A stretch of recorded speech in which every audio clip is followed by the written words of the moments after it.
Hello my dear friends, welcome to craft videos Tamil. நம்ம இன்றைக்கி வந்து இந்த வாட்டர் பாட்டில் வச்ச ஒரு பேஸ்கட்டும் ஃப்ளாரும் பண்ண போகிறோம். அது முன்னாடி இன்னும் சேனல் சப்ஸ்கிரைப் பண்ணலாம், சப்ஸ்கிரைப் பண்ணிவிடுங்க.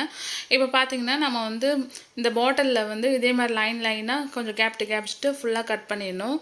கட் பண்ணிவிட்டு நம்மள்ட்ட வந்து என்கிட்ட சணல் நூல் இருந்தனால நான் சணல் நூல் வந்து ட்ரை பண்ணேன். நீங்கள் வந்து உங்கள்கிட்ட உள்ள நூல் இருந்துச்சுன்னா நீங்கள் கலர் கலராக பண்ணிங்கன்னா அழகாக இருக்கும்.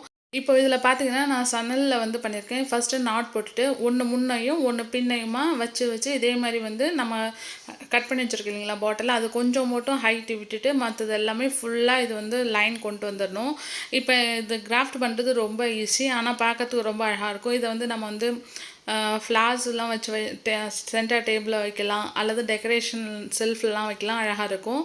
இந்த வீடியோ உங்களுக்கு பிடிச்சிருக்குன்னு நினைக்கிறேன். மறக்காமல் சப்ஸ்கிரைப் பண்ணுங்கள், கமெண்ட் பண்ணுங்கள்.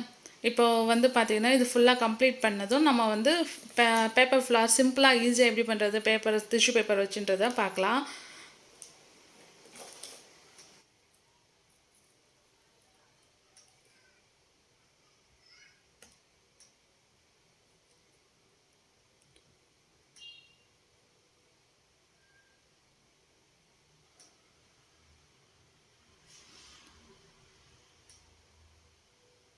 இப்போ பாருங்கள், இது ஃபுல்லாக முடிச்சதும் நம்ம இந்த நம்ம லைன் கட் பண்ணோம் இல்லைங்களா, அந்த லைன் ஃபுல்லாமே வந்து நான் சணல் விட்டு இப்படி எடுத்துருக்குறேன். இதேமாரி மாற்றி மாற்றி எடுத்து கீழே போட்டு க்ளூ போட்டு ஒட்டிடலாம். இப்போ பாருங்கள், இதெல்லாம் ஃபினிஷ் பண்ணிட்டாச்சு. நம்ம மேலே மட்டும் கொஞ்சமாக வந்து பிளாஸ்டிக் விட்டுருக்கோம் அந்த பாட்டில் கட் பண்ணது.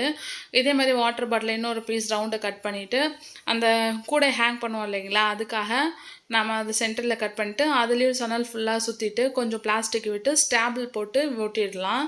ஒட்டிட்டு எக்ஸஸாக இருக்கிற அந்த பிளாஸ்டிக்கை வந்து நம்ம கட் பண்ணி எடுத்துக்கலாம்.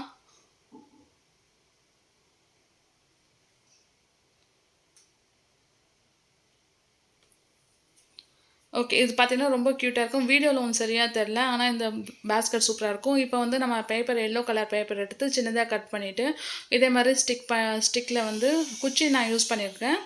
நீங்கள் வந்து ஃப்ளவர் கம்பி இருந்துச்சுனாலும் அதை நீங்கள் யூஸ் பண்ணிக்கலாம். இப்போ அதே மாதிரி ரோல் பண்ணி விட்டுட்டு டிஷ்யூ பேப்பரை இப்படி ரெண்டாக மடித்து சின்னதாக கட் பண்ணிவிட்டு இப்படி ரோல் பண்ணோன்னா அழகாக வந்து பூ ரெடி ஆகிடும், ரொம்ப சிம்பிளாக. அது கழிச்சு நம்ம க்ரீன் கலர் டேப் போட்டு நம்ம சுற்றிடலாம். இது வந்து ஃப்ளவர் செய்கிறதுன்னு வைக்கிற க்ரீன் டேப்பு, அப்படி இல்லைன்னா நம்ம க்ரீன் கலர் டேப்லாம் யூஸ் பண்ணோம் இல்லைங்களா, அந்த டேப் கூட யூஸ் பண்ணிக்கலாம். இப்போ பார்த்தீங்கன்னா இந்த ஃப்ளார் ரொம்ப அழகாக இருக்கும். இதே மாதிரி நிறையா ஃப்ளார் செஞ்சு வைக்கலாம். எப்படி இருக்குன்னு சொல்லுங்கள், கமெண்ட் பண்ணுங்கள்.